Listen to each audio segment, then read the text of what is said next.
Ladies and gentlemen, welcome to 체인지루트.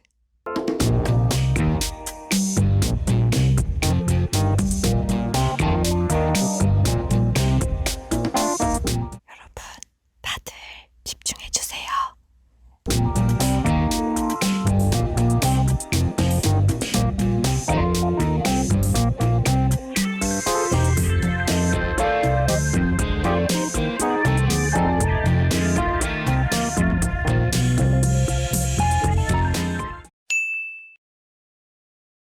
I have an old-fashioned belief that I can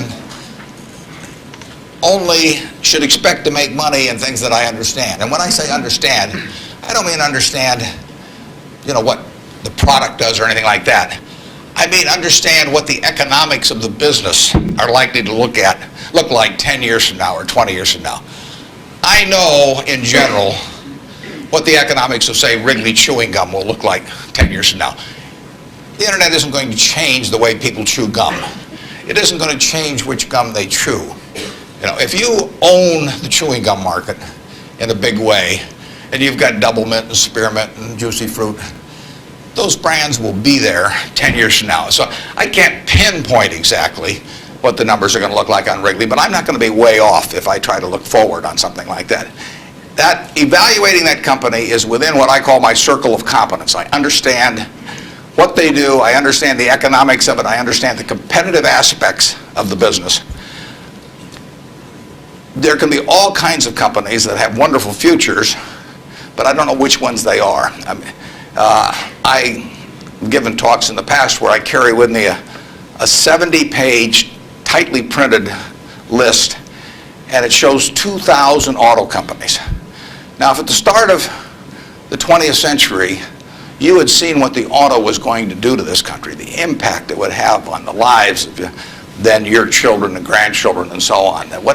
It transformed the American landscape. But if those 2,000 companies, 3 basically survive, and they haven't done that well at many times.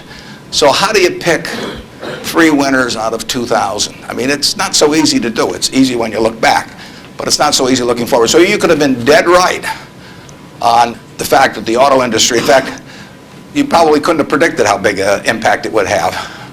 But you wouldn't have, if you'd bought companies across the board, you wouldn't have made any money, because the economic characteristics of that business were not easy to define. I've always said the easier thing to do is figure out who loses. And what you really should have done in 1905 or so, when you saw what was going to happen with the auto, is you should have gone short horses. There were 20 million horses in 1900, and there's about 4 million horses now. So it's easy to figure out the losers. The loser is the horse. But the winner was the auto overall. But 2,000 companies just about failed. A few merged out and so on. There were 3 companies, auto companies, in the Dow Industrials in the 1920s and 30s. Studebaker, Nash Kelvinator, and Hudson Motor. Now those names are all familiar to me, and maybe some of them are familiar to you, but they're not making any cars. They didn't make money, and yet at one time they were in the Dow 30. They were the aristocrats of American business, and they got creamed. So figuring out the economic characteristics of the winners in a wonderful business is not easy. In North Carolina, Orville and Wilbur took off, or I guess Orville took off and Wilbur watched. I'd have been Wilbur. But if you could have seen the future of the airline business from that point forward and how that would transform things, it would have blown you away. And it's excited people, incidentally, ever since. But if there had been a capitalist at Kitty Hawk, he should have shot Orville down. I mean, because it's done nothing but cost investors money. There were over 400 airplane companies in the 1920s and 30s alone. There was in Omaha. There was in Nebraska. We were the Silicon Valley, apparently, of aircraft. And they all disappeared. It's been a terrible business. At the end of 1991, if you'd added up the aggregate earnings from all airline companies with billions poured in, since Wilbur and Orville were down there, they came to less than 0. The number of passengers went up every year. The importance of the industry was dramatically increased decade by decade, and nobody made any money. So figuring out the economic consequences. TV. I think there's, 20, 25 million sets a year sold in the United States. I don't think there's one of them made in the United States anymore. I mean, you'd say TV set manufacturer, what a wonderful business. I mean, everybody, nobody had a TV in 1950, or thereabouts, 45 to 50. Everybody has multiple sets now, but nobody in the United States has made any real money making the sets. They're all out of business. The Magnavoxes, the RCAs, all of those companies. Radio was the equivalent of the 20. Over 500 companies making radios in the 1920s. Again, I don't think there's a U.S. radio manufacturer at the present time.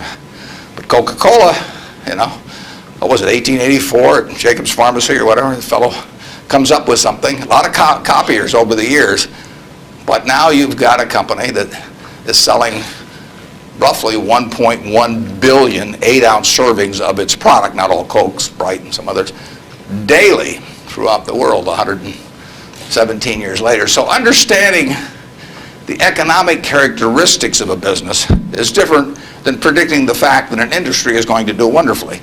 And so when I look at the internet businesses, or I look at tech businesses, I say this is a marvelous thing, and I love to play around on the computer, and I order my books from Amazon and all kinds of things, but I don't know who's going to win. And unless I know who's going to win, I'm not interested in investing. I'll just play around on the computer. And defining your circle of competence is the most important aspect of investing.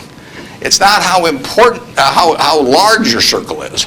You don't have to be an expert on everything. But knowing where the perimeter of that circle of what you know and what you don't know is, and staying inside of it, is all important. Tom Watson Sr., who started IBM, said in his book, he said, I'm no genius, he said, but I'm smart in spots, and I stay around those spots. And that is the key. So if I understand a few things, and I stick in that arena, I'll do okay. And if I don't understand something, but I get all excited about it because my neighbors are talking about it, the stocks are going up and everything, I start fooling around someplace else, eventually I'll get creamed, and I should. So now let's go. 오늘 영상이 도움되셨다면 좋아요, 구독, 알림 설정까지 부탁해요.